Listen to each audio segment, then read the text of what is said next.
Hello વિદ્યાર્થી મિત્રો, તમે જોયો વિજ્ઞાન અને ટેકનોલોજી પાઠ નંબર 5 નો ભાગ 1 તમે જોયો, જેમાં આપણે 6 ટોપિક વિશે ચર્ચા કરવાની છે. એમાંથી એક ટોપિક વિશે મેં ભાગ નંબર 1 ની અંદર ચર્ચા કરી છે, ધાતુ વિદ્યા વિશે.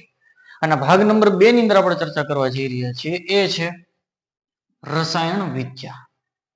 રસાયણ વિદ્યા એ ભારતની અદ્વિતીય, આમ તો જો ને, ભારતે બધી જ વસ્તુનું સંશોધન કર્યું, પણ ઓલા જેવું છે કે આપણને કોઈ વસ્તુનો ક્રેડિટ ન મળે, ક્રેડિટ બીજા બધાને. હમણાં તમે જોશો, જેમ જેમ આપણે પાઠના ભાગ તમે સમજતા જશો, તમને સમજાતું જશે આપણે બહુ બધું સંશોધન કર્યું અને આપણી પાસે બહુ બધી ટેકનોલોજી હતી જ તે, પણ ઓલા જેવું છે કે આપણે બહુ એડવાન્સ બની ગયા હતા ટેકનોલોજી. અને એ બધા જે દેશો પાસે ટેકનોલોજી હતી, અમેરિકા, રશિયા પાસે જે ટેકનોલોજી છે ને, એની કરતા એડવાન્સ ટેકનોલોજી આપણી પાસે હતી, પણ એને સમજવામાં લોકો ગથોલિયા મારી ગયા, સમજાવ અને સમજાણી નહીં લોકોને.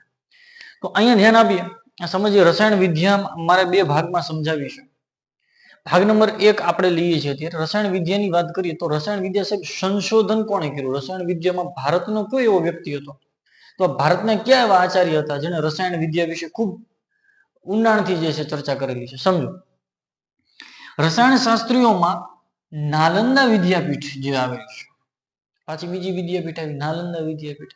એટલે હું તમને જેને હું એક નમ્ર વિનંતી કરું, ભલે તમે ભાગ નંબર પાઠ નંબર 4 તમને ત્રીજો તમને આવડતો હોય, સોરી ચોથો તમને આવડતો હોય, પાઠ નંબર 4 સામાજિક વિજ્ઞાન વિદ્યાપીઠો વાળો, અને છતાંય જો તમે નાલંદા વિદ્યાપીઠ વિશે તમને ન સમજાતું હોય તો એક વખત એ ભાગ તમે જોઈ લેજો, તમને બધી જ વિદ્યાપીઠ વિશે બહુ સરસ રીતે તમને સમજાય જશે.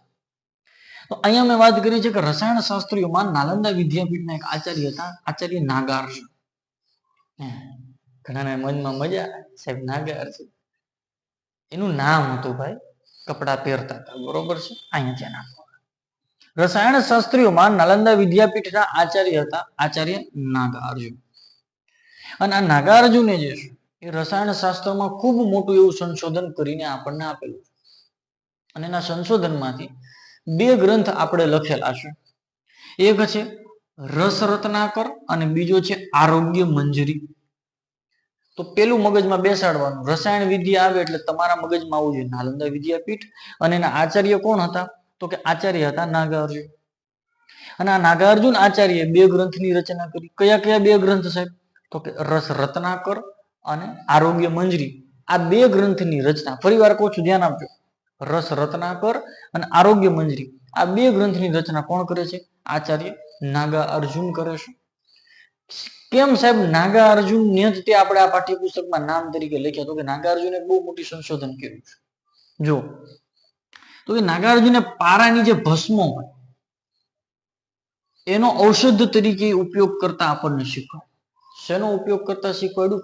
જે પારો આવે, પારો, એની જે છે એની ભસ્મ કરી અને એનો લેપ લગાડી અને લોકોને સાજા કરતા જે છે એ આપણને આચાર્ય નાગાર્જુને શીખવાડ્યું.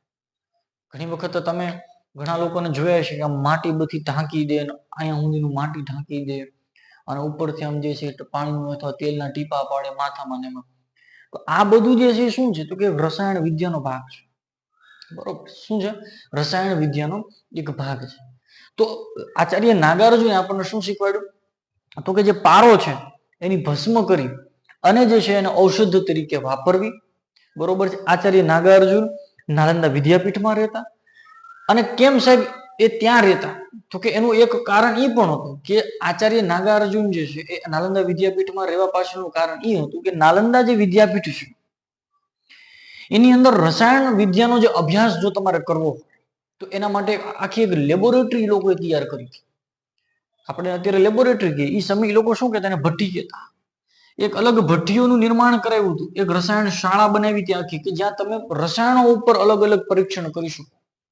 હવે જ્યાં લેબોરેટરી હોય, જ્યાં રસાયણ બધા હોય, ત્યાં જ લોકો ભણવા માટે જાય ને. એટલા માટે નાલંદા વિદ્યાપીઠની અંદર આચાર્ય નાગાર્જુન જે છે એ ભણવા માટે જાય છે અને ત્યાં ભણી અને ત્યાં ભણી અને એક પ્રયોગ પણ બનાવે છે. કયો પ્રયોગ બનાવે છે? તો કે એ પ્રયોગનું નામ છે પારાની ભસ્મ કરી અને એનો ઔષધિ તરીકે ઉપયોગ કરવો, એવું આચાર્ય નાગાર્જુન ત્યાં પ્રેક્ટિકલ પ્રયોગ કરીને લોકોને બતાવે છે. અને ત્યાં રહી અને એ 2 ગ્રંથની પણ રચના કરે છે, એટલે 2 પુસ્તકો પણ લખે છે. એક પુસ્તકનું નામ છે રસ રત્નાકર અને બીજા પુસ્તકનું નામ છે આરોગ્ય મંજરી. આ વાત હતી વિદ્યાર્થી મિત્રો રસાયણ વિદ્યાની અંદર નાગાર્જુન વિશેની, બરોબર છે. હજી પણ આપણે રસાયણ વિદ્યા વિશે સમજવાનું છે. 2 મુદ્દા આપણે હજી પણ રસાયણ વિદ્યાની અંદર બાકી છે, બરોબર છે.